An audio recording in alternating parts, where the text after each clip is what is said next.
Why it sucked to be a medieval assassin and other things. The flickering candlelight barely touches the damp stone walls. Somewhere in the distance, a dog barks. Or maybe it's a man coughing his lungs out. In this time, it's hard to tell. The streets are narrow, winding, and filled with shadows, not the kind that hold mystery or romance, but the kind that reek of spoiled meat, rotting leather, and the faint hint of plague. Somewhere in this murk, a man, or maybe a woman, waits, silent, still, watching a doorway that hasn't opened in hours. This is not a thrilling tale. This is not the exciting life of a contract killer leaping from rooftops and disappearing into the night. This is the story of a profession so misunderstood, so uncomfortable, and so consistently miserable that it barely clings to the edges of recorded history. Welcome to the life of the medieval assassin. And yes, it absolutely sucked. We like to imagine assassins as mysterious figures, cloaked,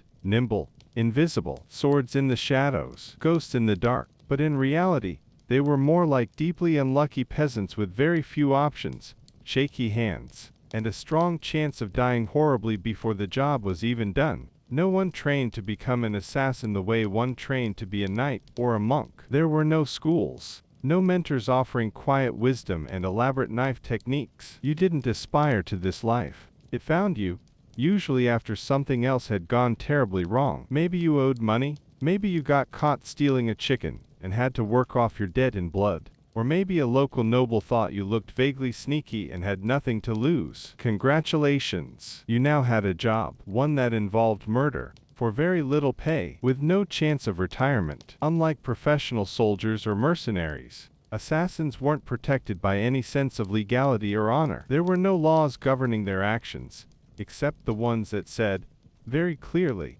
that murder was punishable by death. If you succeeded in your job, your employer might pay you, or they might kill you to tie up loose ends. If you failed, you were often tortured in public until your tongue fell out, and your eyes burst from your skull. And if you were caught before you even tried, well, you'd probably be blamed for something worse and then tortured anyway. It was a lose-lose profession with limited upside, and an impressively short lifespan. We tend to forget that assassination wasn't the work of heroes or villains. It was, more often than not, the work of scared, hungry, and underpaid people doing what they were told. And what they were told was usually very stupid. You might be asked to sneak into a castle through a sewer that hadn't been cleared since the reign of the last monarch. You might be asked to pose as a cook and poison the stew, without knowing which bowl was going to whom. You might be asked to ambush a noble on a forest road, only to find out they were riding with 20 guards and a hunting hawk with better instincts than you. Assassination was never simple. Most of the time,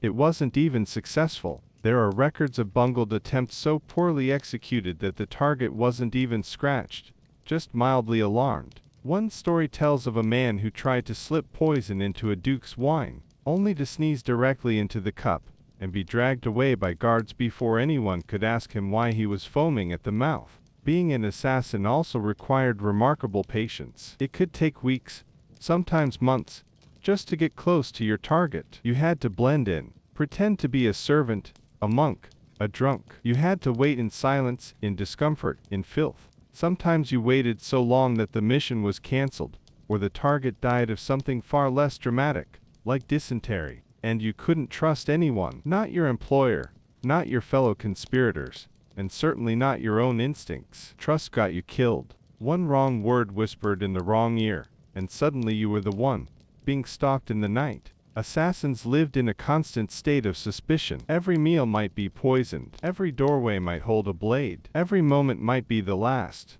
There was no glamour here, no poetry, just damp feet, sour wine, aching limbs, and the lingering fear that the man standing behind you might know exactly what you're about to do. The history books rarely talk about assassins. They prefer kings, queens, knights in armor, saints in robes. But assassins were there, in the margins, in the shadows, in the rumors that drifted through court halls like smoke. They were the unnamed figures blamed for mysterious deaths, the faceless ghosts whispered about in panic, rarely seen, never remembered. And yet they mattered, not because they were powerful, but because they were a symptom, a sign that power in the Middle Ages was fragile, paranoid, and afraid. Kings hired killers to get rid of rivals. Bishops sent poisoners to eliminate heretics. Merchants arranged for accidents when contracts went sour. Assassins were the secret punctuation marks at the end of many historical sentences.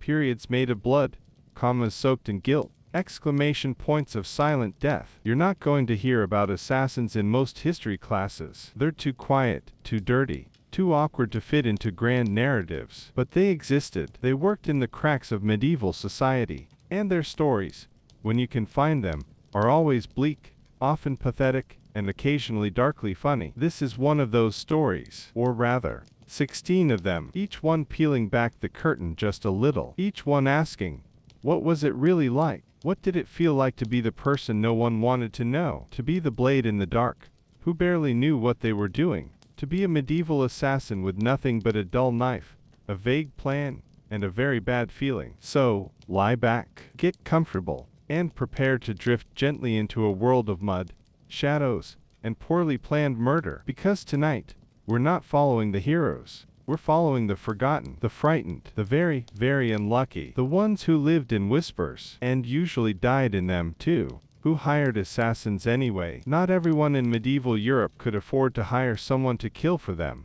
If you were a peasant and you wanted someone dead, you had to get your own hands dirty, or hope they died of natural causes, like a bad onion or drinking water, that looked more like soup. But among the nobility, the clergy, and the wealthier classes of merchants and landowners, hiring someone to quietly remove a problem wasn't just an option, it was practically a tradition. Assassins weren't common, but the idea of them, that was everywhere. Whispers in taverns, suspicions in court. A lord would fall ill unexpectedly, and everyone would mutter, poison. A knight would disappear on a hunting trip, and the servants would glance at each other knowingly. In a world where death came easily and justice came slowly, murder for hire became the poor man's power tool, except only the rich could really afford to use it. So who hired assassins? Well, to begin with, nobles. They were possibly the biggest customers for assassination services. You see, noble life wasn't just tournaments and banquets and chests. It was endless power games,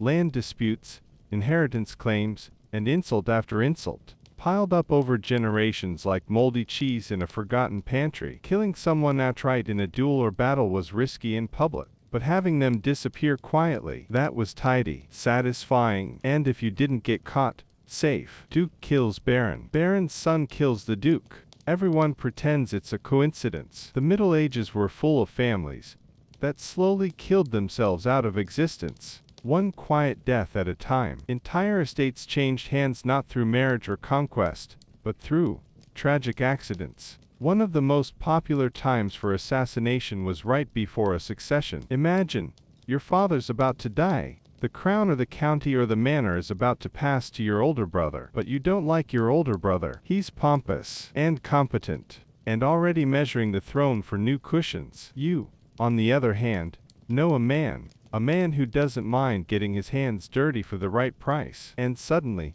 Brother Dear has an unfortunate incident involving stairs, or a horse, or soup that tasted a bit too sweet. Of course, not all noble assassinations were about family squabbles. Sometimes they were about politics. Rival factions within a kingdom could make life unbearable and short for ambitious nobles. Killing a rival might help tip the balance of power, prevent a war, or simply remove a deeply irritating man with opinions. And since medieval justice often relied on eyewitnesses and confessions, the kind of people who owned ships with no witnesses ran trade often meant no consequences, and built stone houses unless the church got involved, where most people lived in mud and straw. Later. Merchants weren't supposed to kill people. That wasn't their job.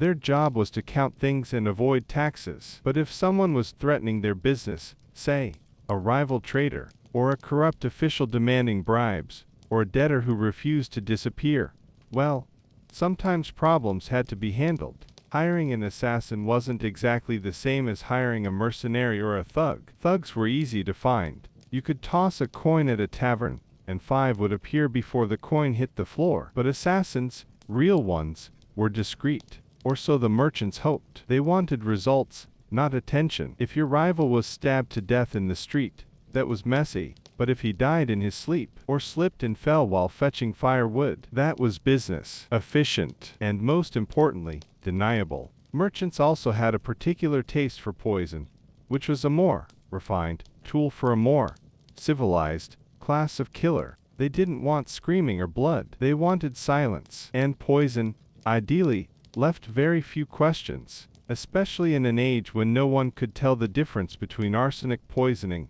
and a bad bowl of lentils. And yes, sometimes royalty hired assassins. Kings and queens, despite their divine authority and well-armed knights, had enemies. Lots of them. Internal enemies, mostly disgruntled relatives, annoying dukes, bishops with too much influence. Killing someone publicly could cause a scandal, or worse, a rebellion. Killing them quietly, and then mourning them with expensive funerals. That was seen as good governance. Ruthless, but efficient. Some monarchs had entire agents working in shadows. Think of them as state-sponsored killers, unofficial, unacknowledged, and usually left out of the history books. These assassins operated under the vague authority of protecting the realm, though what that meant depended heavily on the monarch's mood that day. Did someone insult the queen? That's treason. Did a cousin show up with a stronger claim to the throne? Definitely treason. Off you go. But here's the catch. Kings and queens rarely hired assassins directly. They went through middlemen, trusted advisors, court officials, occasionally a very enthusiastic alchemist. The royal hands stayed clean, and if things went badly, the middleman could be blamed. Convenient. Of course. There's one more client we have to mention, though it's more uncomfortable. The church. Not openly, never officially, but sometimes. People just died. Heretics, mostly. Critics, dissenters, priests who knew too much, monks who wouldn't keep quiet. The church had its own way of handling problems, and while excommunication was their usual tool of punishment, a few poisonings and mysterious disappearances suggest that spiritual power was occasionally backed up by earthly silence. Certain religious orders in Europe, particularly those who were wealthy, secretive, or highly political, had connections that could reach into the darkest parts of society. If an assassin was needed, and the mission was deemed holy, the price was often paid in forgiveness rather than coin. Still, most of the time, assassins were hired by someone scared, someone who felt powerless, even if they were rich and well-born, someone who thought a knife in the dark would fix their problems. The irony, of course, is that it rarely did. Once you open that door, once you pay someone to kill, it doesn't close cleanly. People talk, others find out, and then suddenly, you become a liability. The assassin might ask for more money, or decide you're the next best target, or, even worse, someone else might hire another assassin, this time for you. It's a quiet little cycle. Money, murder, regret, repeat. In the end, those who hired assassins were playing a dangerous game, one that often ended with a different dagger, in a different alley, held by someone they'd never even seen. Because in the medieval world, the only thing more dangerous than being an assassin was being the one who thought you could control one. But don't worry, you don't have to remember all these names and titles and grudges. Just picture the long corridors of a crumbling castle, a noble pacing by candlelight, a sealed letter passed in secret, a whispered name, a nod, and somewhere, in the dark, a poor soul preparing for a job he almost certainly won't survive. The tools of the trade were, let's say, for a moment, that you've agreed to kill someone. You've made peace with your moral discomfort, your lack of future prospects, and the likelihood of a hideous public execution. You've accepted the job. You're ready. Now what? Well, you need tools. And in a world still figuring out how soap works, you're probably not going to like what's available. Forget what movies tell you. Forget curved daggers, exotic blowpipes, or poison rings that click open with a flick of the wrist. The real medieval assassin's toolbox was not only limited, it was profoundly unimpressive. It was, in fact, the historical equivalent of rummaging through a barn for something vaguely pointy. Let's begin with the classic, the dagger. Yes, it was small. Yes, it was concealable. And yes, it could kill someone, but it was also incredibly unreliable. Armor was common among the nobility, chainmail at the very least, and sometimes a padded gambeson that could absorb the blow of a lazy stab. The dagger had to go in the right place, under the arm, into the throat, behind the knee, all spots that required either a ridiculous level of luck or a long, awkward struggle. Most assassinations with daggers were not clean, quiet jabs. They were chaotic, noisy, clumsy attempts that left the assassin covered in blood, noise complaints, and regret. And daggers weren't always sharp. Metal was expensive. Maintenance was rare. More than one unfortunate assassin has likely found out mid-stab that their weapon was about as effective as a bent spoon. Some assassins opted for short swords. These were slightly more impressive but also harder to conceal. You can't exactly blend in at a banquet with a sword tucked under your cloak, especially if you trip over it or bang it into a pew. Swords were noisy, heavy, and attracted attention, which is, let's be honest, the one thing an assassin is trying to avoid. Then there was the crossbow, technically brilliant, in practice, a nightmare. Crossbows in the Middle Ages were large, slow to reload, and painfully inaccurate unless you were at very short range. They also made a very distinct sound, a wooden clack followed by a thunk and then, usually, screaming. They were powerful enough to pierce armor, but good luck getting one into a castle undetected, or aiming it quietly in a crowded hall, or firing it without someone yelling, "He's got a crossbow." Also, imagine the logistics. You're hiding behind a curtain or in a hayloft, trying to hold this giant mechanical death stick steady while sweat pours into your eyes, and your arms start to shake. You breathe, you wait, you aim, and then the target walks out of view. Congratulations! You now have to sneak away carrying a 5-foot murder instrument, slowly, in silence, while possibly being chased. What about poison? You might ask. Surely that was the tool of choice for the subtle killer. Yes, in theory, poison had the advantage of not requiring physical confrontation. It could be slipped into wine, dusted onto food, or smeared onto the inside of a helmet. But here's the issue. Medieval poison was wildly unpredictable. It was often made from herbs, minerals, or substances people didn't fully understand. You might poison your target or make them violently ill for a few hours, or they might just throw up and feel better. Or, worst of all, they might notice something's wrong and decide to murder you instead. Arsenic was common. It tasted metallic and was often mixed with wine or broth. Belladonna could dilate pupils and cause hallucinations, but getting the dose right was more art than science. Hemlock. Good luck finding it without also poisoning yourself while preparing it. There are even stories of would-be assassins dying from fumes while boiling poisonous concoctions in cramped, unventilated kitchens. Some clever killers tried contact poisons, toxins smeared on door handles, saddle grips, or clothing. But again, medieval understanding of toxicity was more guesswork than chemistry. And while you might get lucky and cause a nasty rash or fever, you were just as likely to waste a perfectly good coat of poison on someone's dog or the castle cat. More exotic tools included garrotes, used to strangle victims quietly from behind. In theory, this was the ultimate stealth weapon. In practice, it required strength, precision, and the ability to subdue someone silently before they elbowed you in the ribs, flipped you onto the floor, and shouted for the guards. Many garroting attempts likely ended in frantic wrestling, loud thuds, and a final, very non-stealthy scream. Other assassins tried the more theatrical route: booby traps, sabotaging a ladder, loosening a saddle, rigging a chandelier. All of these required time, excess, and a working understanding of architecture. Most assassins weren't engineers. They were just desperate people with string, bad plans, and the faint hope that gravity would do their work for them. One might ask, why didn't they use fire?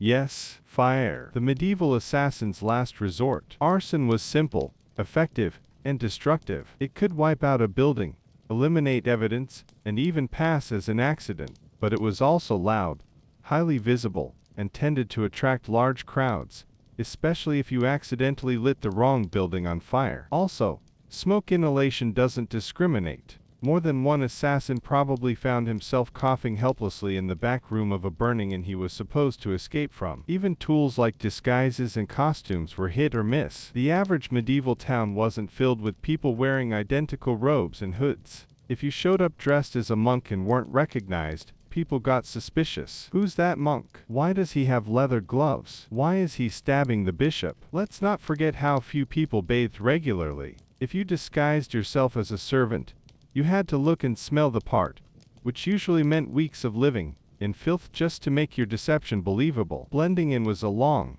dirty process. Not glamorous, just itchy. So here you are. You've got your blunt dagger, your uncertain poison, your poorly strung crossbow, maybe a garrote made from a fraying bootlace. You've got a plan that mostly relies on everyone being asleep, distracted, or unusually clumsy. And somehow, you're supposed to pull this off without leaving a single trace. It's no wonder so many assassins failed. Their tools weren't magical. They were crude, makeshift, improvised with what little money and time they had. Often, the only real tool they had going for them was surprise. And even that was a gamble. You weren't James Bond. You weren't Ezio from Assassin's Creed. You were a peasant with a grudge, and a knife that probably used to be part of a farm tool. And even if you did kill your target, you still had to get out. Past guards, past townsfolk, past angry relatives, all while holding your lumpy weapon, and wondering if your employer was going to pay you, or toss you in a river. The truth is,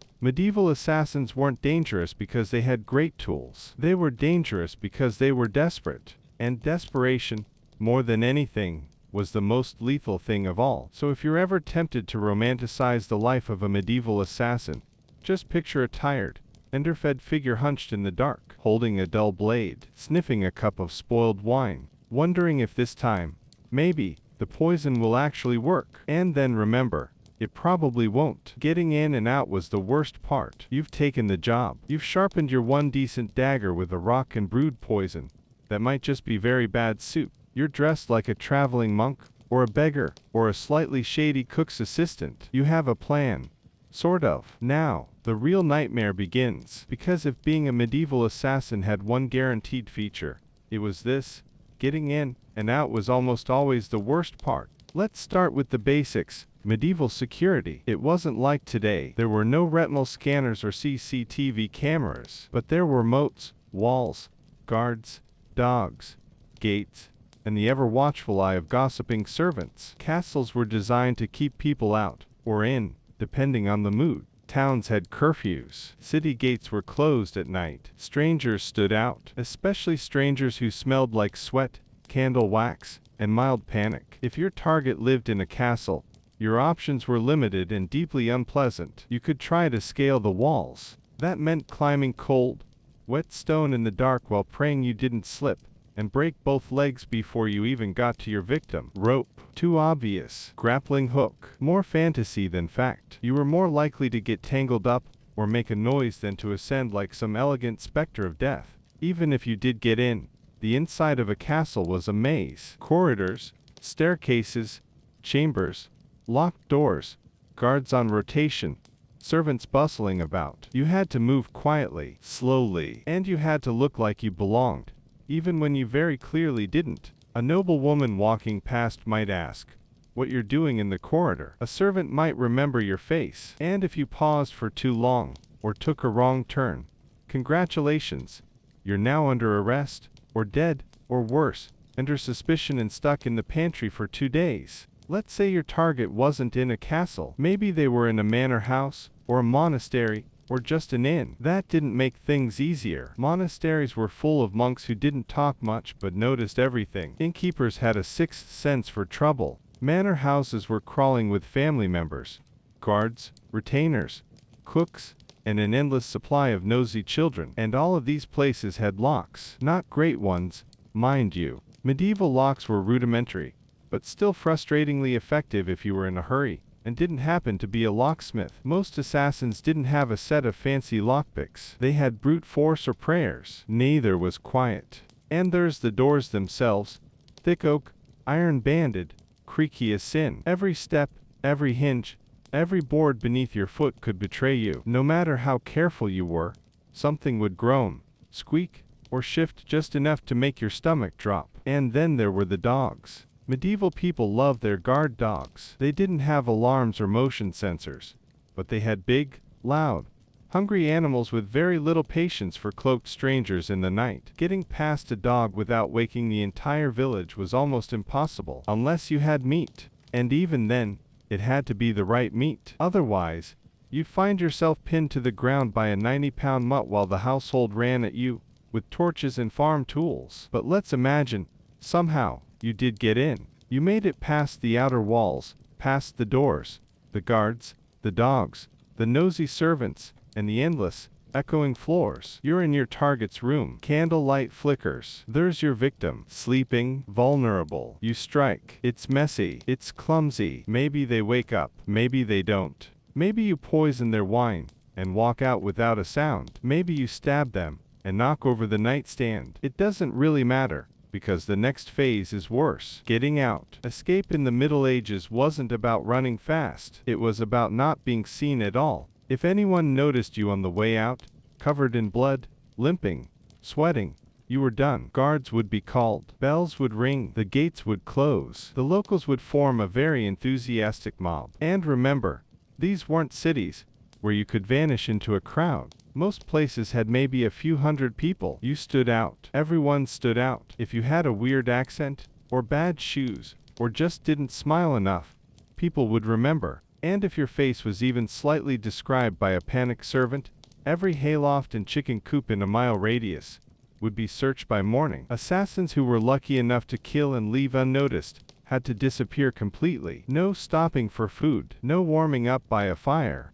You'd have to walk, or ride, or crawl for miles, avoiding roads, villages, and anyone who might be curious. And if you were caught, well, that's a later section. Spoiler, it doesn't go well. Some killers had clever escape plans, disguises, hidden routes, secret tunnels, but most didn't. Most ran fast into the woods, across fields, praying to whatever saints they remembered that no one had seen their face clearly, that no one would chase, that the client would actually pay them. Sometimes, the exit strategy was worse than the job itself. There are stories of assassins escaping only to be caught by weather. Torrential rain, flooded rivers, snowstorms. One killer in the late 1300s was reportedly discovered frozen to death in a ditch after a successful hit, still clutching the purse of coins he never got to spend. Others made it out only to be betrayed by the people who hired them. Clients didn't want witnesses. Once the job was done, they often decided it was easier to get rid of the assassin than to deal with their demands, their threats, or their loose tongues. It wasn't uncommon for an assassin to return to collect payment, only to be met with a sword instead of a coin purse. And if they weren't killed by their employer, they might be hunted down by the victim's family. Blood feuds were a real thing. Entire clans could get involved. Villages could be burned. Generations could pass down the story of that treacherous dog who killed your great-uncle's cousin. If your victim had friends, allies, or just nosy relatives with money, you'd have a bounty on your head for the rest of your short, paranoid life. There were no safe houses, no underground network of helpful strangers, just you, cold, exhausted, constantly listening for footsteps. In short, escape wasn't thrilling, it wasn't romantic, it was terrifying, wet, dirty, and nearly always ended in a shallow grave. And worst of all, you often had no idea if the person you killed was even the right person. Medieval assassinations didn't come with dossiers and photographs. Descriptions were vague. The man in the red cloak, they'd say, he walks with a limp. And if there were two men in red cloaks with limps that night, well, someone innocent just died. And now you're fleeing for your life, unsure whether you've completed your mission or doomed yourself. So yes, assassins did exist. And yes, they killed people. But the act of getting in and out, it was a logistical, physical, and psychological nightmare. Every step risked discovery. Every moment could go horribly wrong. And in the end, you'd vanish into the dark, colder than ever, less alive than when you started. But no one remembers that part. They just remember the dagger, the shadow, the scream, and then silence. You might kill the wrong person. Oops. So you've done it. You snuck in. You stepped over a half-asleep dog, avoided the suspicious chambermaid, bypassed the guard with the lazy eye, and you found the bed. The bed with the snoring body in it. You did what you were paid for. Except it turns out that wasn't the target. Oops. In the movies, assassins always seem to know exactly who to kill. They have a file, a picture, maybe a sketch of the target dramatically pinned to a corkboard with a knife.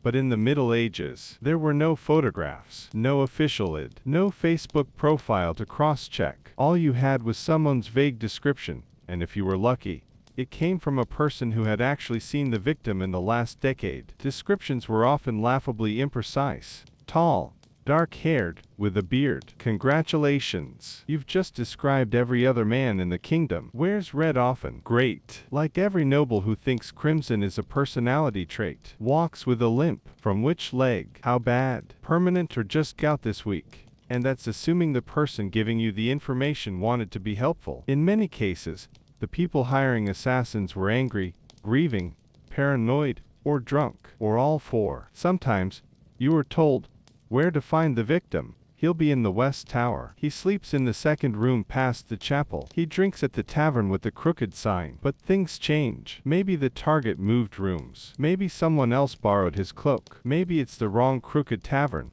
So you sneak into a bedchamber, see a sleeping figure, and do your duty, only to learn the next morning that you've murdered the Baron's cousin, not the Baron. Whoops. It wasn't just mix-ups in dark rooms, either. Mistaken identity could happen in broad daylight. One chronicled case from the 13th century tells of a hired killer who was instructed to strike the man in the red surcoat, riding a gray horse outside the town gate, which sounded easy enough, until he realized, too late, that several people matched that description. He stabbed the wrong one. The target got away. The assassin was hanged, upside down, as a warning to future idiots. And even when you thought you'd gotten it right, how could you be sure? There were no police lineups, no follow-up photos of the body, no official death certificates. Sometimes you'd receive your coin and a nod.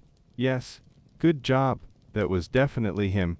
Even if it wasn't, your employer might not know either, or they might not care, or maybe you just killed the first person who looked guilty, and heaven help you if the victim had a twin, or a body double. Yes, those existed. Nobles sometimes used lookalikes to avoid exactly this kind of thing. If you were especially unlucky, you might sneak into a room and stab a straw dummy that had been placed there specifically to lure fools like you. The next thing you'd see would be torches and guards. And if you killed the wrong person, the consequences weren't just professional embarrassment, they were fatal. You'd be hunted, not just by the family of your actual target, but by the family of the person you mistakenly murdered. Possibly two angry families, maybe a feudal lord, maybe a bishop, maybe the town militia. If you were very unlucky, all of the above. Medieval society thrived on revenge. There was no neat, legal system for sorting out wrongful death. There was just a lot of angry men with swords and long memories. If you accidentally murdered someone important, say,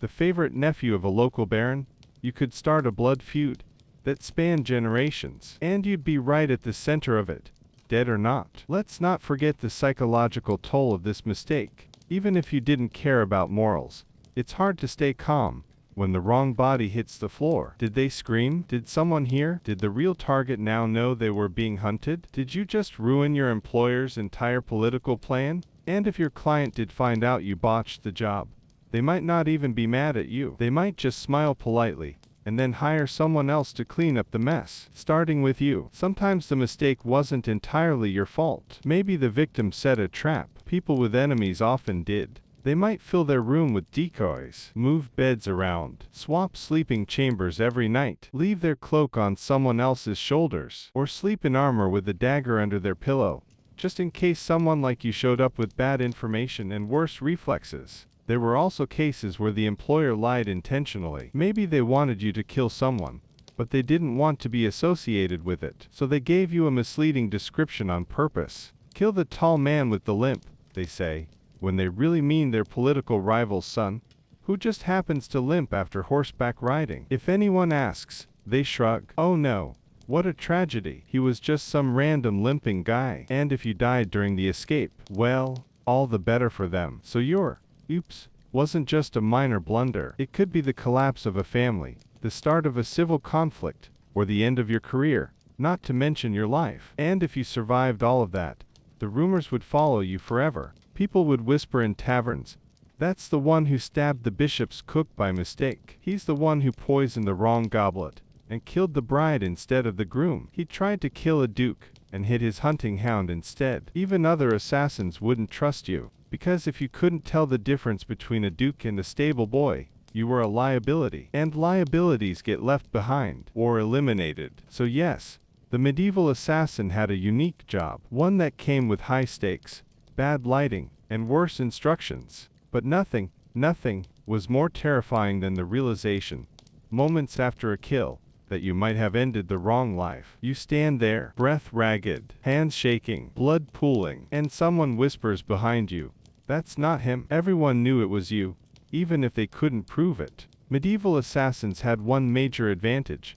People didn't have fingerprints, or DNA testing, or modern forensics. If you did the deed quietly, you could theoretically disappear without a trace. Theoretically. In reality, everyone still knew it was you. They couldn't prove it, but that didn't matter. You were the stranger in town, the one who arrived 2 days before someone's unfortunate demise, the one who left just a little too fast. You might have changed your clothes, altered your gait, even swapped horses. But medieval people weren't stupid. They noticed, and they gossiped. In fact, gossip was the most powerful forensic tool of the Middle Ages. Before microscopes and magnifying glasses, there were servants with sharp ears and long memories. They saw everything. They saw you arrive. They saw who you spoke to. They saw you loiter by the chapel, or slip out of the stable at an odd hour. They didn't need a motive board. They just needed a reason to point at someone. And you looked suspicious. Even when you did everything right, you often couldn't shake the feeling that eyes were on you. Because they were. Medieval communities were small. Villages had 30, 50, maybe 100 people. If someone new showed up, everyone noticed. You could practically feel their stares as you pretended to enjoy the thin ale and moldy cheese. It got worse in towns and cities, where your anonymity might last for a day, maybe. But if a noble or prominent figure turned up dead, oh, the rumors would begin immediately. They'd say, "Didn't that grim-looking fellow ask directions to the bishop's manor?" Or, "He paid with foreign coins.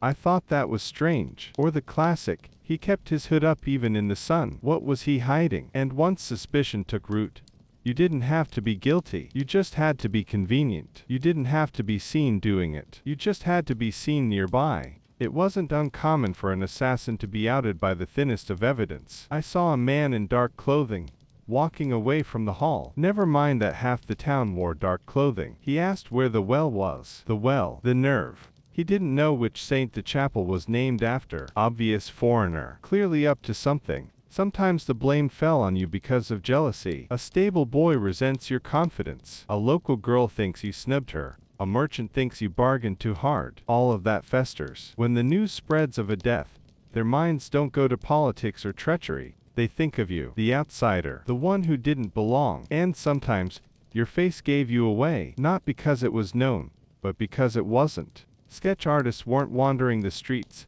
but people still remembered what you looked like. If you had a distinctive scar, or a limp, or even an unusual beard, that could haunt you for years. There's a recorded case from the late 1200s of an assassin who murdered a merchant in Bordeaux, fled across the sea to England, and lived quietly for 7 years, until someone visiting the market recognized the slight twitch in his left eye. That was it. A twitch. And suddenly, he was dragged from his stall and executed. But what made this all worse was the paranoia. You might have escaped. Maybe no one saw you. Maybe you covered your tracks. But the idea that people might suspect you, that gnawed at your brain. Every cough behind you, every turned head, every half-finished sentence in a tavern corner became a potential death sentence. And medieval justice didn't require hard proof. People could accuse you simply because they felt like it. Trial by ordeal, trial by rumor, trial by angry mob. If enough people said, "That's the one," you were out of luck. Even powerful clients couldn't always protect you. Suppose you were hired by a duke to quietly dispose of his rival. You did it. But the town's abbot starts whispering. A servant speaks too freely. Before long, the bishop hears of it. Now the duke has to distance himself. You've become a liability. And so, everyone knows. But no one says it outright. Instead, they offer you cold glances. They pause when you enter. They serve you last. No one wants to stand too close. You might notice you're no longer welcome at the inn. Your horse comes back with a cut saddle. Your name is muttered during prayers. Eventually, someone acts. Sometimes it's formal. A town official arrests you. They say they're just questioning you, but you're put in chains. And questioning involves a lot more hot pokers than actual questions. Sometimes it's informal. You disappear on the road. Your body is found in a ditch, or isn't found at all. And if you're lucky, very lucky, you survive but are forever tainted. Even if no one can prove it, The stench of guilt never leaves you. New towns look at you sideways. Old friends stop writing. Clients decide you're too risky to hire again. Because even if the job went perfectly, and you left no trace, the world still knows. They always know. Somehow. Even centuries later, medieval chronicles sometimes mention assassins without names.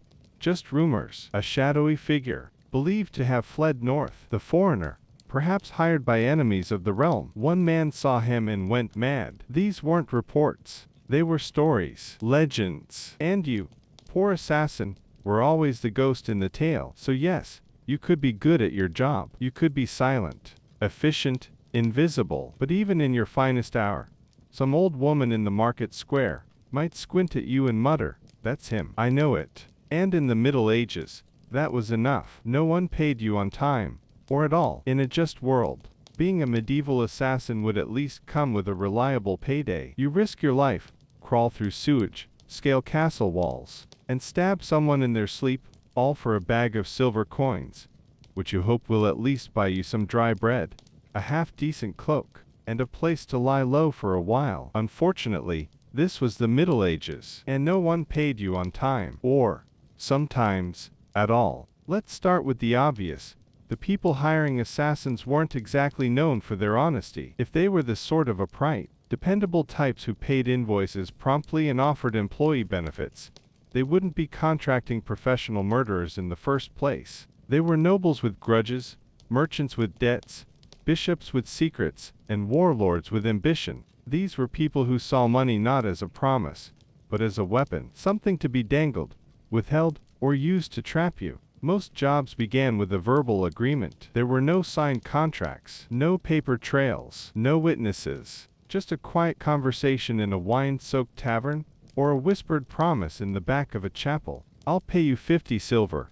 When it's done," they'd say. "Not now. Later." Why? Because they didn't trust you. They assumed you might take the money and vanish. Which, to be fair, many people did. So they held back the full payment until the job was finished. Sometimes you got a down payment, a few coins, or a small item of value, a ring, a token, sometimes nothing at all, just a handshake, a veiled threat, and a vague promise. So you went out and did it anyway, because that's how it worked. And then came the real fun part, tracking down your employer afterward. Nobles tended to be elusive. They didn't exactly leave a forwarding address. If they were in a castle, you couldn't just knock on the front gate and say, "Hello, I'm the assassin. May I speak to Lord Ulrich about the matter of unpaid blood money?" Sometimes they moved. Sometimes they were out hunting. Sometimes they conveniently forgot the agreement. If you showed up with blood on your boots and a knife at your belt, they'd act offended. "Who are you again? I never asked you to do such a thing. I would never be involved in murder. Guards,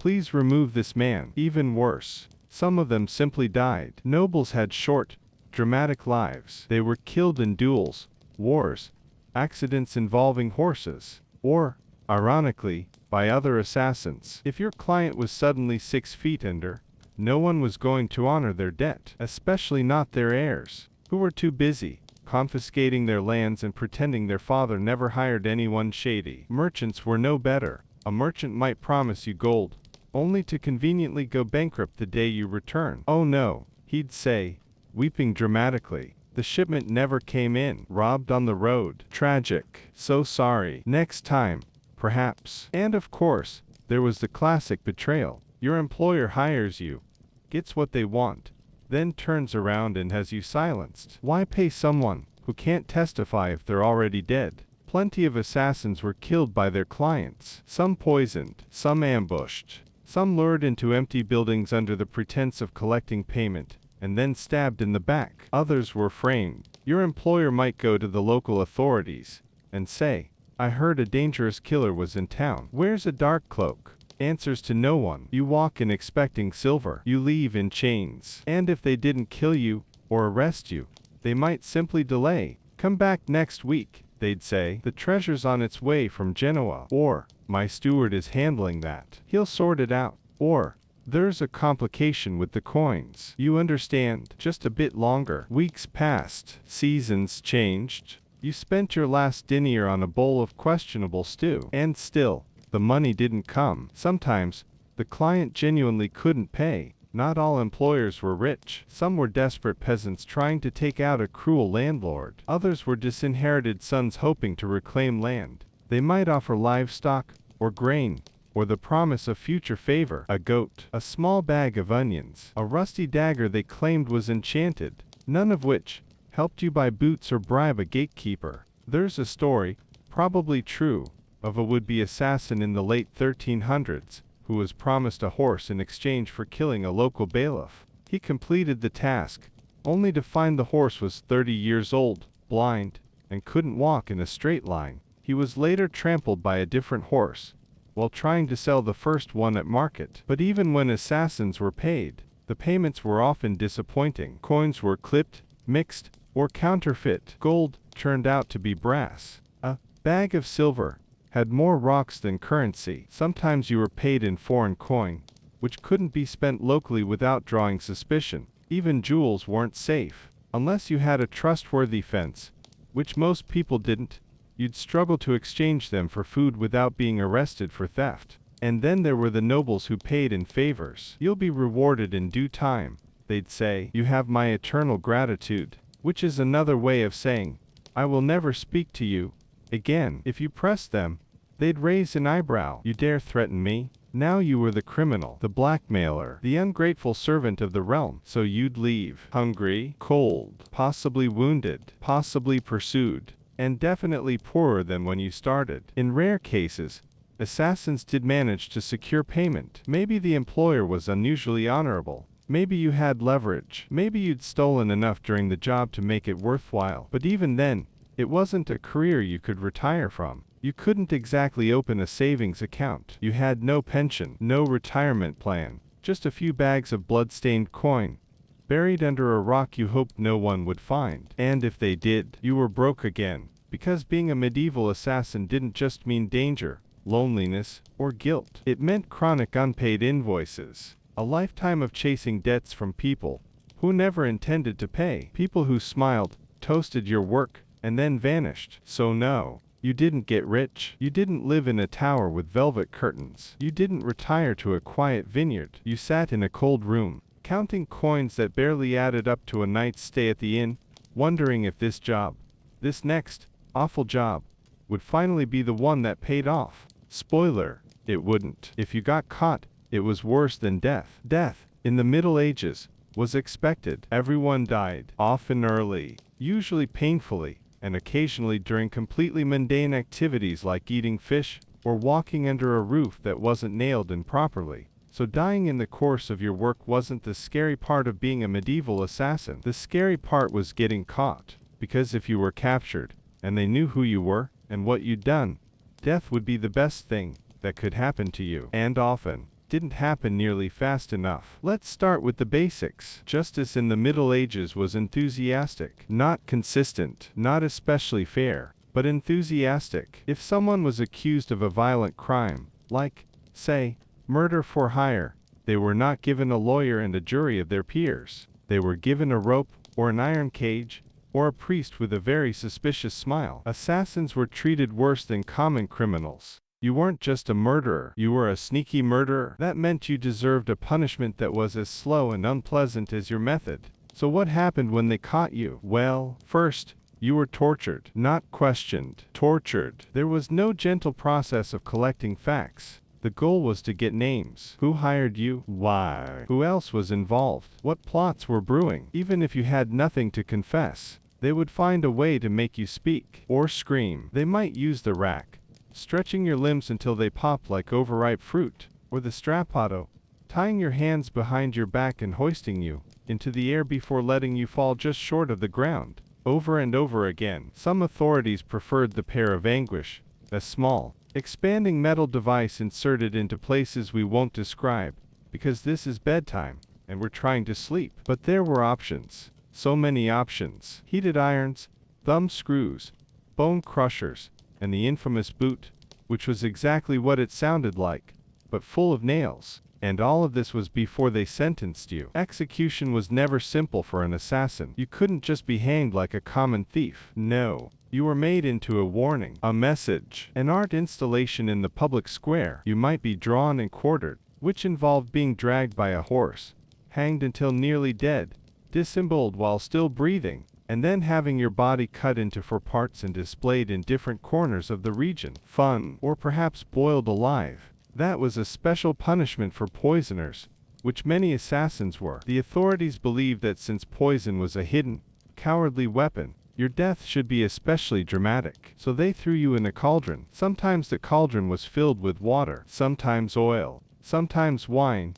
If the Lord was feeling festive, you might be flayed, which is exactly what it sounds like, and often done in front of a crowd who had definitely brought snacks, or impaled, Vlad style, slowly, with all the grim efficiency of people who had absolutely nothing else to do. If the region was especially creative, you could be burned alive inside a metal statue, tied to a wheel and left to bake in the sun, or simply nailed to a church door as a spiritual deterrent. And if they really hated you, they'd leave you alive, maimed, marked, branded, blind, tongueless, castrated, missing a hand or two, shoved into a hole and left to live there in your own waste, fed twice a week, just so people could come by and point at the famous killer who failed. Because your failure was useful, it was better than success. If you killed someone and disappeared, you were a legend, a shadow, a myth. But if you got caught and turned into a human scarecrow, people remembered. Mothers would point you out to their children and say, "That's what happens to bad men." And sometimes, just to spice things up, your punishment would extend beyond you. They might kill your family, not out of revenge, just out of policy. Your wife, your parents, your children, anyone who might avenge you. Dead. Your home burned. Your name scratched from records. Your existence reduced to an ugly story told around smoky hearths by people who never liked you anyway. And all of this could happen even if you were only suspected, because medieval justice didn't require evidence. It required confidence. If enough people agreed you were guilty, or if a noble said you were, that was enough. You could be punished based on a rumor, a dream, or a bad feeling. Some trials were conducted by ordeal. You'd be forced to carry hot irons, walk over coals, or dunk your hand in boiling water. If you healed cleanly, you were innocent. If not, well, maybe you deserved the flaying after all. And if you thought running away would help, it wouldn't. You'd be hunted, not by one person, by dozens. Men with dogs, knights with torches, locals with pitchforks. You'd be cornered in a barn or pulled from a muddy ditch, after 3 days of starvation and insect bites, only to be tied to a post and dragged back in triumph. In some places, they offered rewards, a bag of coin, a piece of land, a wife, all for turning in a known assassin. So your friends, they weren't really your friends. Not when coin was involved. Not when the local priest promised absolution for turning you in. And if you were ever captured outside your homeland, in a place that didn't speak your language, forget it. No translator, no trial, just a cell, a rusty blade, and someone humming while they lit the coals. So yes, if you got caught, it was worse than death. It was pain. Prolonged, inventive, methodical pain. It was becoming an example, a lesson, a warning, a spectacle. And the worst part, sometimes you weren't even guilty. Maybe they got the wrong person. Maybe someone just wanted to see a death today. Maybe the Lord needed a scapegoat. But you were the one in the cell, because someone died, and someone had to pay. And in the Middle Ages, paying never stopped at death. You had no friends, seriously, none. In the lonely, shadowy world of medieval assassins, friendship was not just rare, it was practically impossible. Think about it. The whole job was about secrecy, betrayal, and killing people who were often important and connected. You couldn't exactly throw a dinner party and invite your closest pals. Your reputation made you a pariah, and paranoia kept you isolated. People didn't want to get close to you. If they did, they risked suspicion themselves. They might be accused of being accomplices, or worse, targets. So no one trusted an assassin. And you, even more, couldn't trust anyone. Your neighbors avoided you. Innkeepers eyed you nervously. Servants whispered when you passed. If you had friends, they quickly vanished. They disappeared, moved away, or simply stopped speaking to you. Even other criminals kept their distance. Thieves and cutthroats might share the same underworld, but they wanted nothing to do with a professional killer. You were bad luck. Bad for business. Too dangerous. The problem was, assassins needed allies. Sometimes to get information, sometimes to hide, sometimes to escape. but who would help you when everyone suspected you. There are stories of assassins betrayed by their own helpers. A stable boy might tip off the guards for a few coins. A fellow mercenary might sell you out to curry favor with the Lord. Even family members could turn their backs when the price was right. Isolation was as much a weapon as any dagger. You became a ghost without company, always looking over your shoulder, never able to relax, never able to let down your guard. And over time, this loneliness chipped away at you. You might drink alone in a tavern corner, whispering to shadows, wondering if anyone would miss you, because the truth was, nobody would. You were always being hunted. If you think being a medieval assassin meant just sneaking around and stabbing people, you're only halfway there, because once you've done your job, the real trouble begins. You become the hunted. The moment the deed is done, whether anyone knows you did it or not, you're on the run. And in the Middle Ages, nearly everyone wanted a piece of you. Let's start with the law. Laws back then were strict about killing, even if the victim was an enemy of the realm. Assassins were outlaws. Anyone could kill you on sight without legal trouble. No trial, no questions, just swift, brutal justice. This meant you couldn't go to the nearest village for a quiet meal or a night's rest. You had to keep moving, always watching for eyes and ears. A stranger's glance might be a warning. A shadow following you might be a hired tracker. And these trackers were relentless. Lords hired them like hunters track deer. They knew the woods, the roads, and the secret paths. Some even had bloodhounds trained to sniff out human scent, no matter how cleverly you tried to cover it up. But it wasn't just the law. Victims' families often took matters into their own hands. Revenge was a common theme in medieval society. If your target was someone important, their relatives or friends might put a bounty on your head. You'd be chased by men with pitchforks, swords, and sometimes crossbows. They didn't care if you were innocent or guilty. To them, you were the reason for their loss, and that made you the enemy. Sometimes local lords would hire bounty hunters or rival assassins to find and kill you. These hunters were often more skilled and cruel than you. Their job was to catch you alive or dead, and they enjoyed it. They knew every trick in the book, ambushes, traps, and the art of patience. They could wait weeks in a dark forest just to catch you at your weakest. Even your own employers might turn against you, if it suited them. If they feared you knew too much or could expose their secrets, they'd send someone after you. After all, a living assassin was a liability. Better to have a dead one who couldn't talk. On top of all this, you had to worry about informants everywhere. Tavern patrons,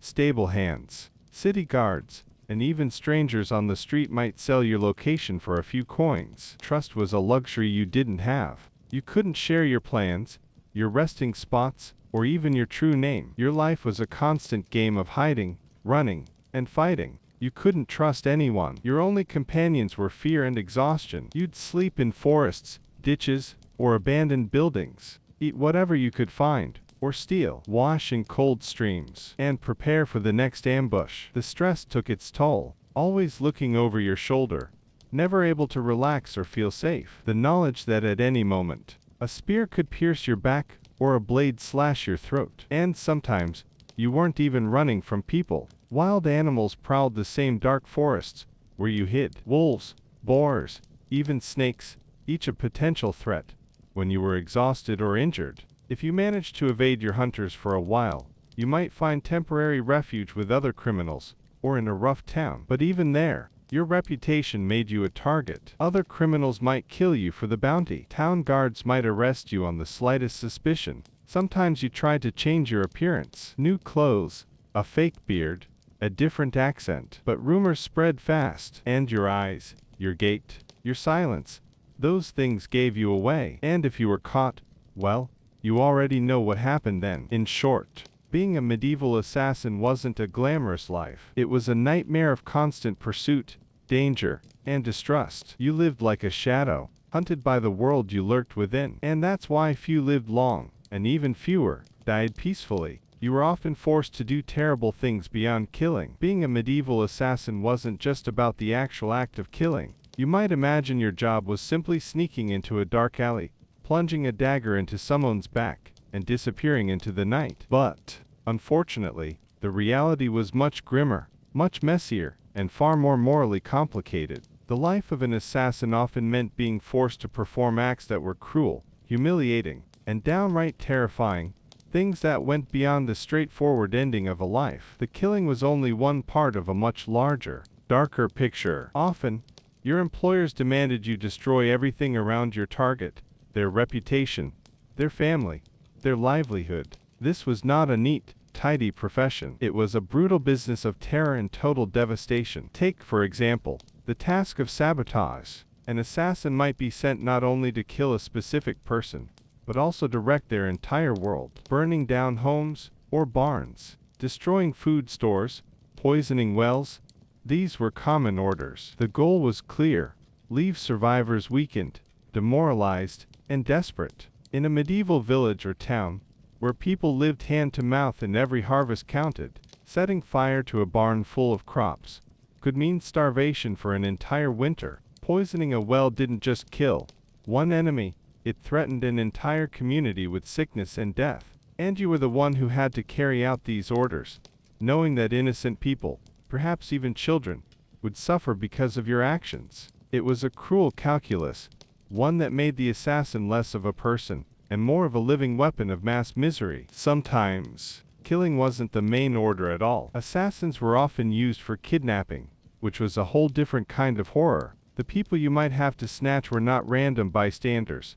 They were often the family members or children of powerful figures. And unlike the romanticized kidnappings of later centuries, these were not missions to ransom someone for gold and glory. No, these hostages might be held in dark dungeons, tortured for information, or used as pawns in brutal political games. There was no promise of rescue, no happy endings. You could be forced to watch the slow, agonizing suffering of those you kidnap, and refusing to carry out such a task was usually not an option.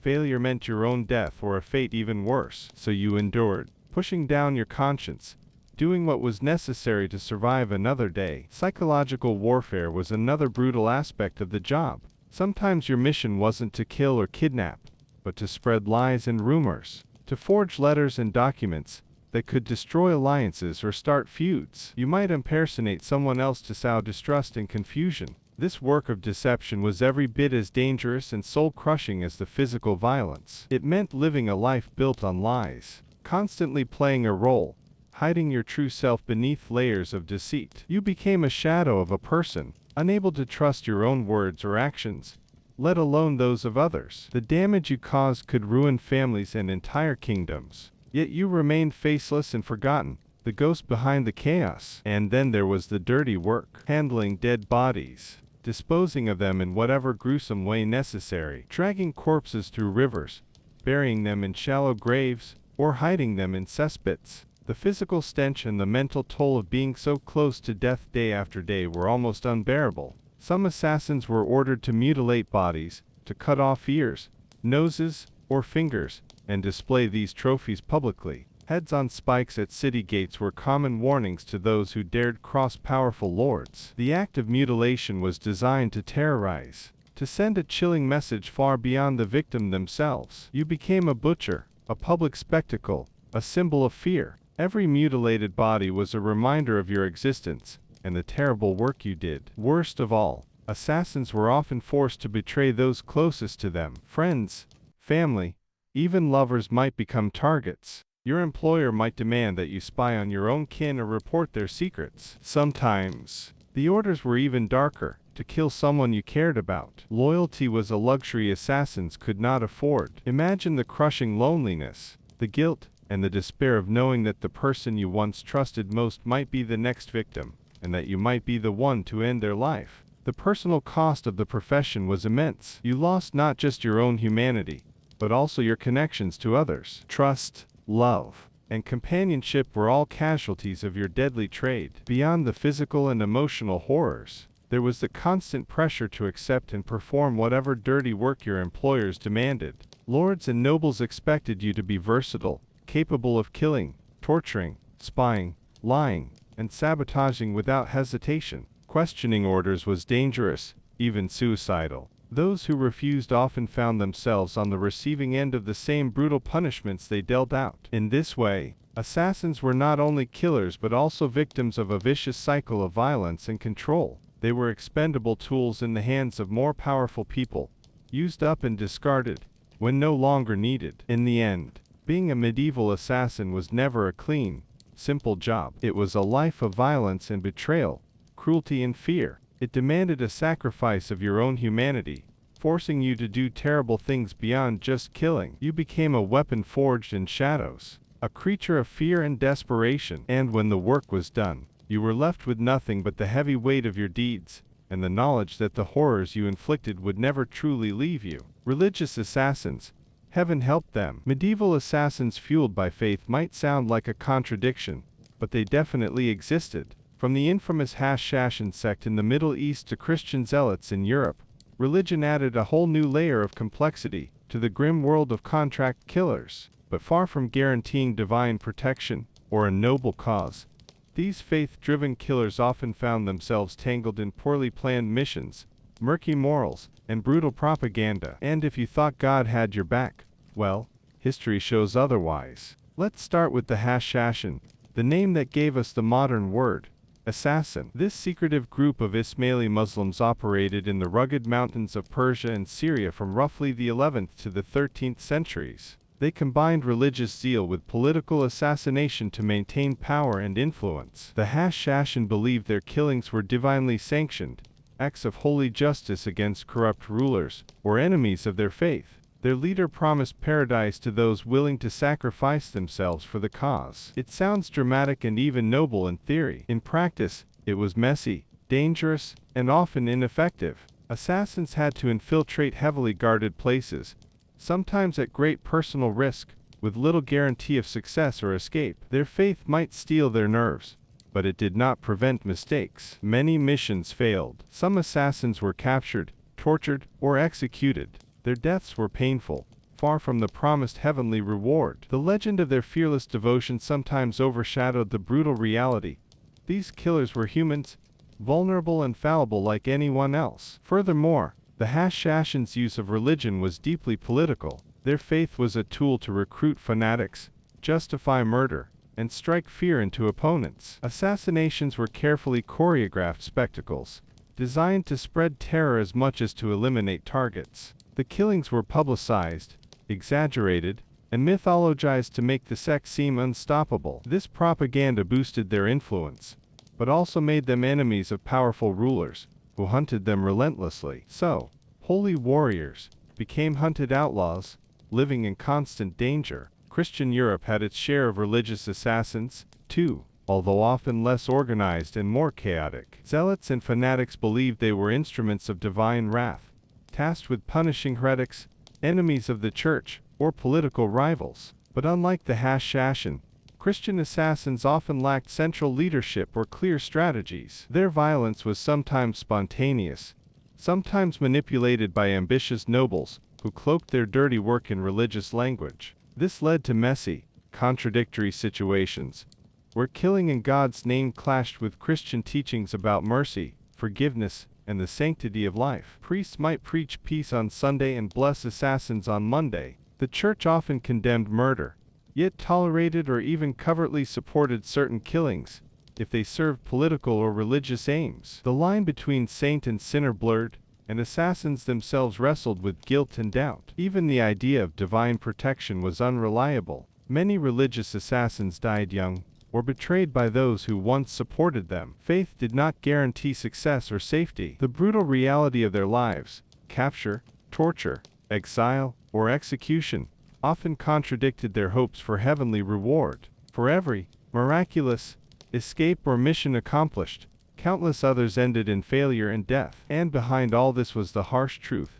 that religion was as much a tool of propaganda as it was a motive. Killing in the name of God became a way to justify violence, intimidate enemies, and rally followers. Assassins' actions were exaggerated in chronicles and stories, turning killers into legends or demons depending on who told the tale. The real people, the ones hiding in shadows and fear, were often forgotten. So, being a religious assassin didn't bring spiritual peace or divine favor. Instead, it brought a complicated mix of faith, fear, politics, and violence. You lived with the belief you were serving a higher purpose, but also with the very human reality of danger, betrayal, and moral confusion. Heaven might have been the goal, but on earth, the path was rough, bloody, and uncertain. You could easily be betrayed by your own allies. In the dark, dangerous world of medieval assassination, trust was an extremely rare and precious commodity. You might think that if you worked alongside other assassins or shadowy figures,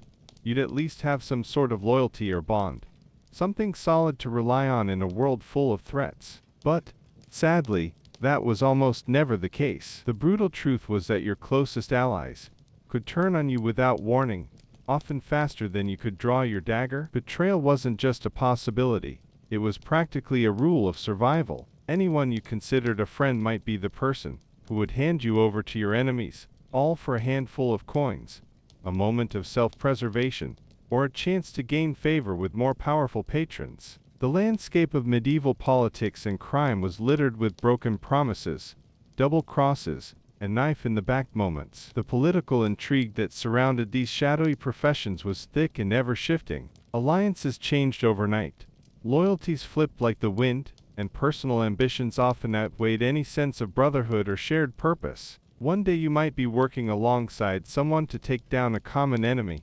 The next, that same person might be selling you out to secure their own survival, or to earn a reward from a rival lord. These betrayals weren't always obvious or immediate. Sometimes they took the form of subtle sabotage, false information, delayed warnings, or missing support at critical moments. Other times, they were brutal and final, a trap sprung at the worst possible moment, leading to capture, torture, or death. You had to live constantly aware that every whispered conversation could be a setup, every friendly face could be masking a traitor. Employers themselves often manipulated this atmosphere of mistrust to keep their assassins in line. Medieval lords and noble patrons were masters of political games, and they knew that keeping potential threats divided made them easier to control. It wasn't unusual for a contract to include instructions to kill the assassin who carried it out. If you completed a job, you might soon find yourself the next target. This was a way to erase loose ends,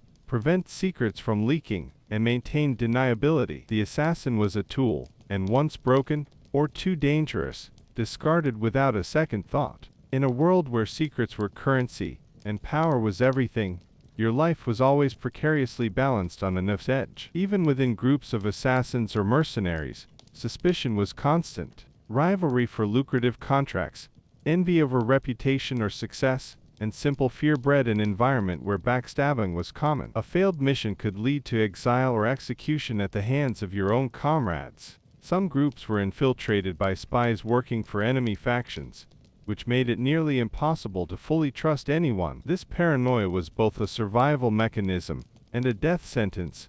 One wrong move or misplaced word could mean betrayal and doom. To stay alive, assassins learned quickly how to keep their secrets close and their true intentions hidden. Trust was a luxury few could afford, and even that often came with a price. This constant threat of betrayal shaped the way assassins operated. You became a master of deception not just against your targets but against those you worked with. You learned to lie convincingly, to mask your emotions, and to spot falsehoods in others. You kept your plans to yourself, never revealing too much, and you kept your true identity hidden whenever possible. Every alliance was tentative, every partnership temporary. Your survival depended on your ability to navigate a web of lies and half-truths, constantly second-guessing everyone around you, including your own instincts. In the end, betrayal was not just a danger, it was part of the job description. The medieval assassin didn't just face enemies on the battlefield or the streets. They faced enemies within their own ranks,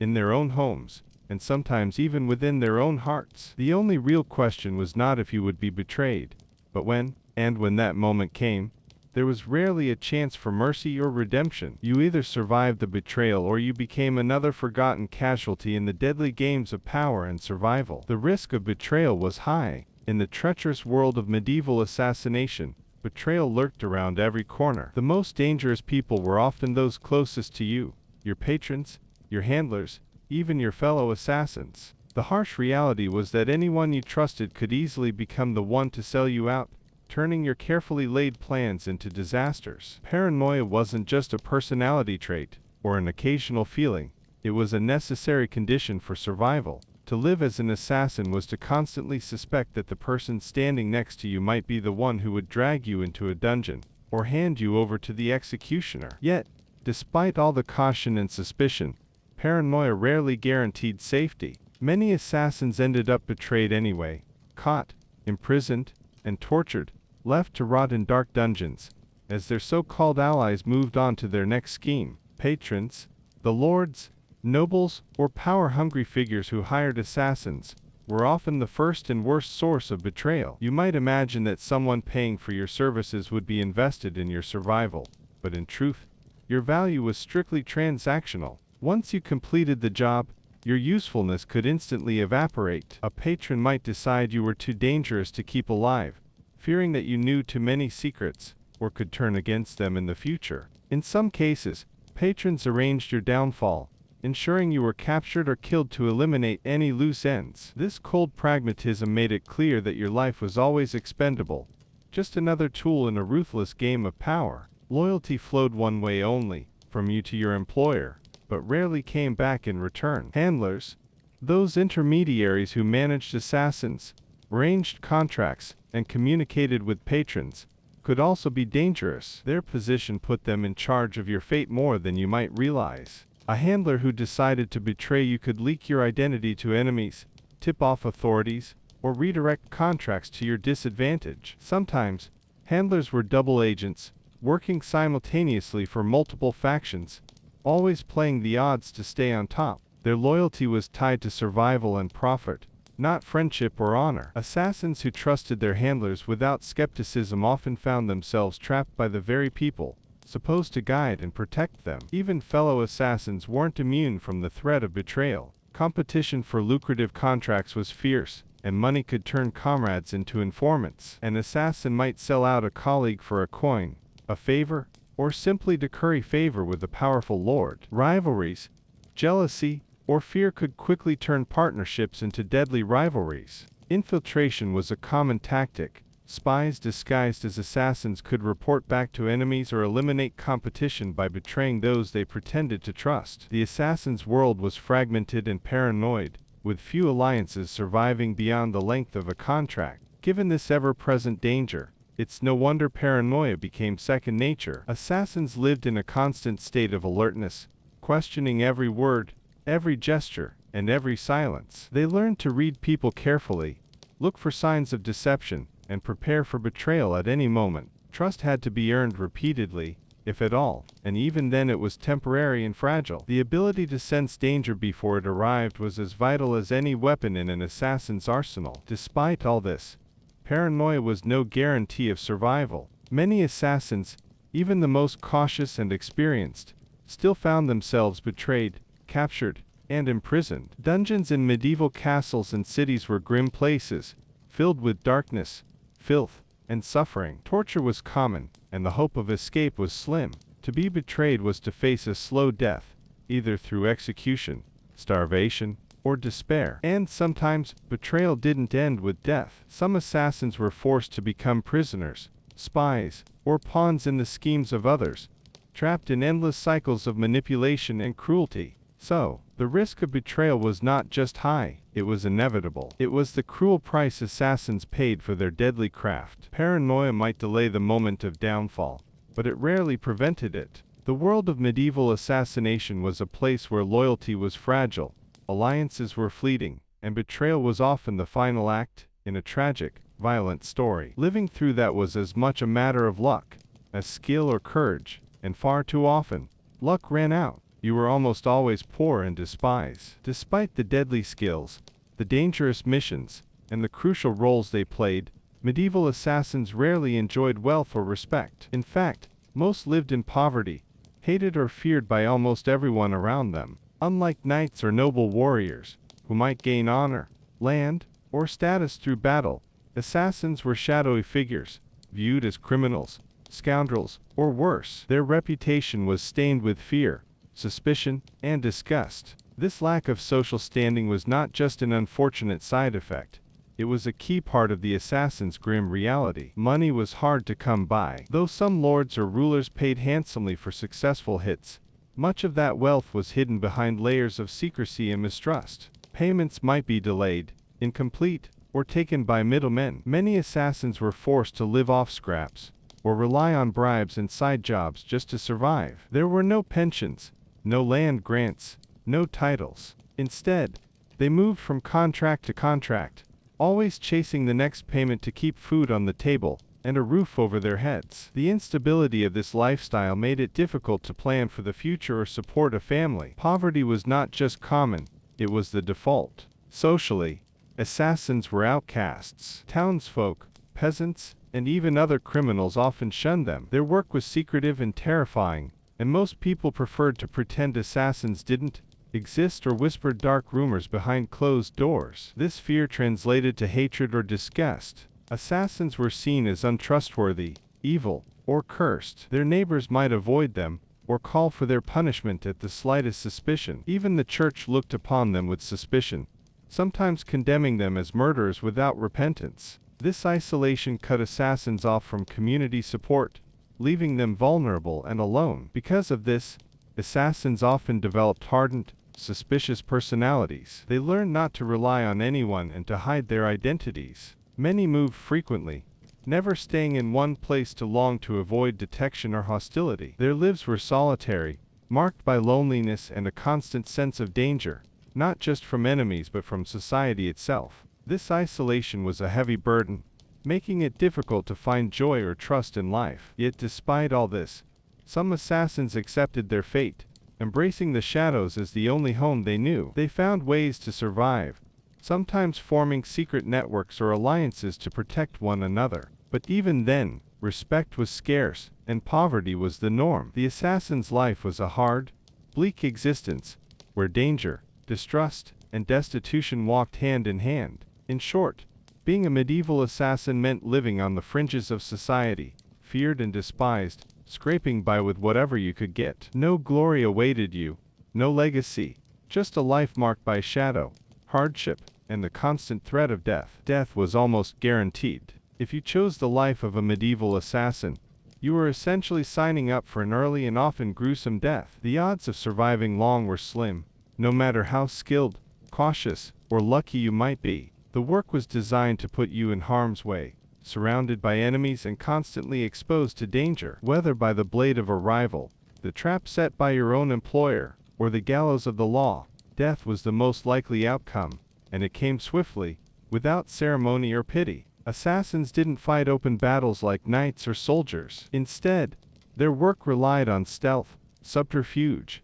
and surprise. But these advantages didn't guarantee safety. To get close enough to their targets, they had to infiltrate guarded places, sneak through hostile environments, and take immense risks. Failure meant capture, torture, or a brutal death. The chances of escaping once discovered were low. Most assassins knew they would probably die young, often violently and alone. Even if an assassin succeeded in killing their target, their survival after the act was far from assured. Many were hunted relentlessly afterward, as rulers and guards sought revenge or justice. Assassins were considered enemies of the state, criminals without rights, and their capture often resulted in horrific punishments designed to deter others. Execution could be public and torturous, hung, drawn, and quartered, burned at the stake, or worse. There was little chance for mercy or trial, and certainly no chance for a peaceful old age. Moreover, death didn't always come immediately. For some assassins,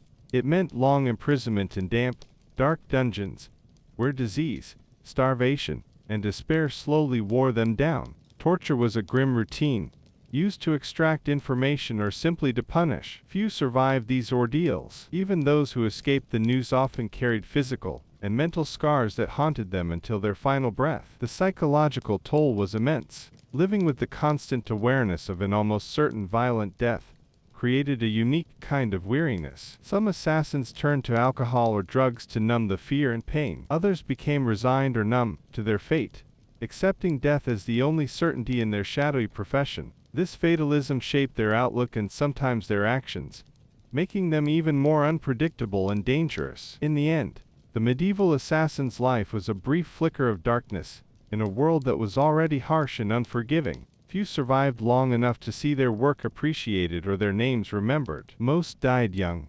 forgotten, and despised. The risk of death was not just high, it was near absolute. Choosing to become an assassin meant choosing a path where survival was the exception, not the rule. Death was the only guaranteed certainty. The life of a medieval assassin was far from glamorous or heroic. While tales of shadowy figures slipping unseen through castle corridors, or ending the lives of powerful enemies have long captured imaginations, the harsh reality was a world of misery, danger, and constant betrayal. Unlike knights who could hope for honor, land, or a noble legacy, assassins operated in the shadows, feared, despised, and almost always poor. Their work was secretive and deadly, but it rarely brought safety, wealth, or respect. Instead, it brought paranoia, isolation, and a near guarantee of violent death. One of the first things that made the assassin's life miserable was the nature of the job itself.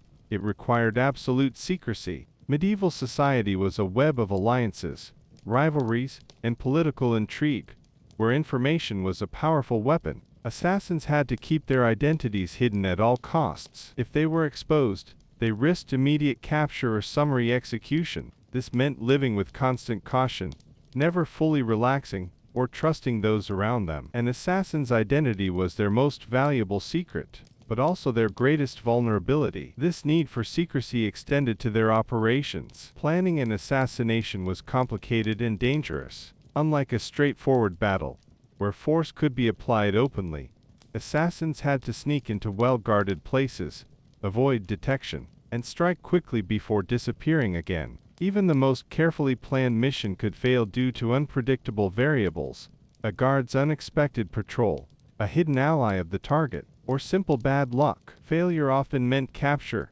torture, or a gruesome death. The job was not only about killing, but about surviving afterward, which was often even harder. Adding to the difficulty was the fact that many assassinations were arranged by powerful patrons, who were themselves ruthless and untrustworthy. These lords or rulers hired assassins to eliminate rivals or threats, but they rarely valued the assassin's life beyond their usefulness. Once a job was done, assassins risked being discarded, betrayed, or eliminated to keep secrets safe. Some contracts even included the instruction to kill the assassin afterward. This expendability meant that an assassin could never truly relax.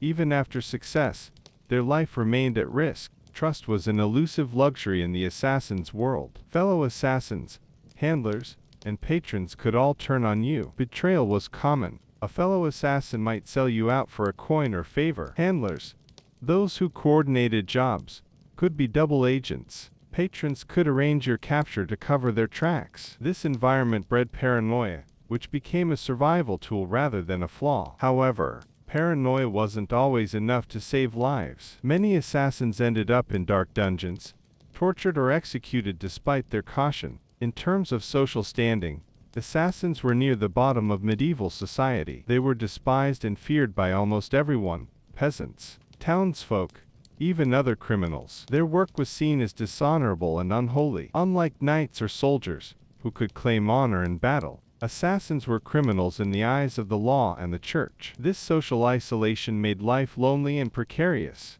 They often moved from place to place, hiding their identities to avoid detection and hostility. There was little community or support, leaving assassins vulnerable to both external threats and internal despair. Financially, most assassins were poor. While some might receive large payments from patrons, the money rarely translated into long-term wealth. Payments were often delayed, incomplete, or skimmed by middlemen. Many assassins had to take side jobs, rely on bribes, or live off charity to survive. There were no pensions, no rewards for service, and no social mobility. Poverty was the rule rather than the exception. This made the profession even more precarious and desperate. The psychological toll of such a life was enormous. Constant danger, betrayal, loneliness, and the looming certainty of death wore heavily on assassins. Some turned to alcohol or drugs to dull the fear and pain, while others accepted their fate with a grim fatalism. The mental strain added another layer of hardship to a profession already filled with risk. Religious motivations complicated things further. Some assassins operated under religious orders or fanaticism, such as the Hashashin in the Middle East or Christian zealots. However, faith rarely guaranteed moral clarity or success. Religious assassinations could be poorly planned, morally contradictory, or used as propaganda tools. Even divine favor couldn't guarantee a clean kill or protect from betrayal. Despite all these hardships, assassination was a necessary tool in medieval power struggles. It allowed rulers to eliminate rivals discreetly and maintain control through fear and secrecy. Yet, for the assassins themselves, it was a lonely, dangerous, and almost hopeless existence. Their lives were shadows behind history's bright stories of battles and kings, full of fear, poverty, betrayal, and death. In conclusion, being a medieval assassin was about as miserable a profession as could be imagined. The job demanded secrecy, skill, and nerve, but rarely brought safety, respect, or riches. The constant threat of betrayal by patrons, handlers, or even fellow assassins meant paranoia was a necessary way of life. Most assassins lived poor, despised, and isolated lives, often ending in capture, torture, or death. Their existence was marked not by glory or honor but by shadow and suffering. So, when considering medieval assassins, it's worth remembering that behind the myths of silent killers and shadowy heroes lies a brutal reality, where survival was rare and death was almost guaranteed. The medieval assassin's life was far from the romanticized image of a shadowy, skilled killer slipping unseen through corridors and vanishing without a trace. Instead, it was a grim, lonely existence marked by constant danger, fear, and hardship. Assassins operated in the shadows of medieval society, where trust was scarce, loyalty was fleeting, and death was the most likely outcome. Unlike knights or noble warriors,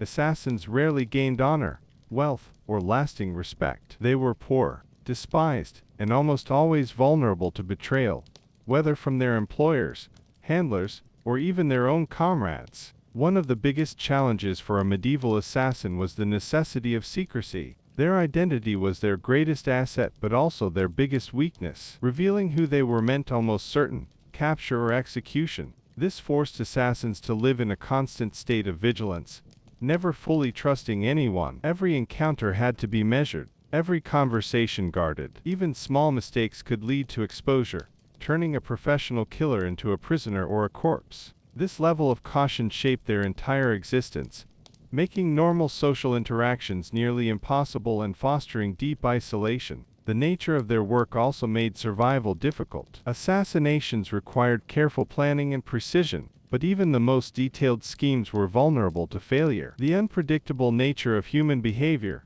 the presence of loyal guards, unexpected witnesses, or a simple unlucky event could turn a mission into a deadly trap. Unlike open combatants who fought face to face with their enemies, assassins had to blend in, remain unseen, and strike without warning. Failure meant brutal consequences.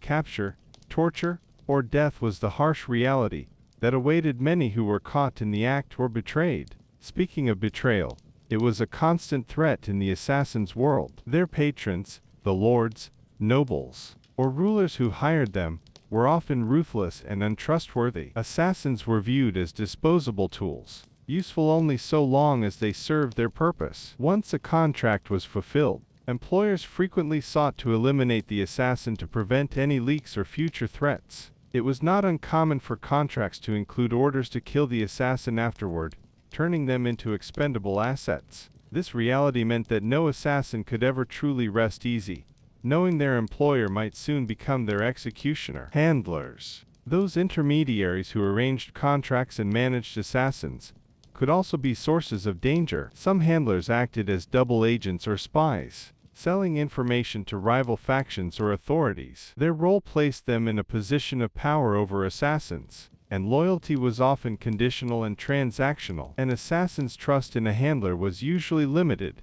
and fraught with suspicion. One wrong word or misstep could lead to betrayal and capture. Even fellow assassins were not always reliable. Competition for contracts and prestige led to jealousy, rivalry, and backstabbing. Some assassins would betray their comrades for money or to curry favor with powerful patrons. Groups of assassins were often infiltrated by spies or informants, making alliances fragile and short-lived. In this environment, paranoia was a survival mechanism, but even that could not guarantee safety. The assassin had to constantly question the loyalty of those closest to them, making the profession psychologically exhausting. Financially, the life of an assassin was hardly rewarding. While some patrons paid well, The money rarely translated into lasting wealth. Payments were often delayed, stolen by middlemen, or never fully delivered. Many assassins lived on the edge of poverty, forced to scrounge for food, shelter, or additional work to survive. There were no pensions, no social safety nets, no opportunities for advancement outside the shadows. This financial instability added another layer of stress and desperation to an already perilous profession. Socially, assassins were among the lowest in medieval society. They were feared and despised by almost everyone. Townsfolk and peasants saw them as unholy murderers, criminals without honor. Even other criminals might avoid them, wary of their deadly skills and secretive ways. The church often condemned assassins as sinners or heretics. This social ostracism meant that assassins lived isolated lives, with little hope for community or support. They moved frequently, hiding their identities to avoid detection and hostility, further deepening their loneliness. The psychological effects of such a life were severe. The constant stress of danger, the need for secrecy, and the certainty of death took a heavy toll on assassins. Many turned to alcohol or drugs to dull their fears and pain. Others became resigned to their fate, developing a grim fatalism that shaped their worldview. This psychological burden made assassins unpredictable and often dangerous even to themselves. The assassin's existence was as much about mental survival as physical. Religious motivations played a complicated role in some assassinations. Groups like the Hashashin in the Middle East operated under religious zeal, carrying out killings as acts of faith or political power. Similarly, Christian zealots sometimes committed murders driven by fanaticism. However, religiously motivated assassinations were rarely straightforward or morally clear. They often served propaganda purposes and involved internal contradictions. Even belief in divine protection did not guarantee success or safety. Faith might inspire an assassin, but it did little to shield them from betrayal or death. Despite the dangerous and miserable life, assassination remained a critical tool for rulers seeking to maintain or expand power. It allowed political players to remove threats quietly and efficiently without open war. However, the personal cost for those who carried out these missions was staggering. Assassins were caught in a deadly game, where survival was uncertain and death was nearly guaranteed. They lived in the shadows of history, forgotten by the stories of kings and battles, remembered only in whispers and rumors. Ultimately, the life of a medieval assassin was a story of hardship, danger, and loneliness. Their skills and bravery were often overshadowed by fear, mistrust, and poverty. They faced constant threats from patrons, who might betray them, handlers, who might sell them out, and fellow assassins who might turn against them. Their work required secrecy and skill but brought little reward beyond the next contract, and even that was fragile. The social disdain they faced left them isolated and vulnerable. Their psychological burden was immense, shaped by the constant knowledge that death awaited. In short, the medieval assassin's existence was a bleak one. It was a life where paranoia wasn't just a quirk, but a necessary mode of survival, where betrayal was routine, and where safety was almost never guaranteed. The assassin's fate was often to die young, in secret, forgotten by history and despised by society. So, when imagining these shadowy killers of the past, it's important to remember the harsh realities behind the myths, realities full of fear, hardship, and suffering.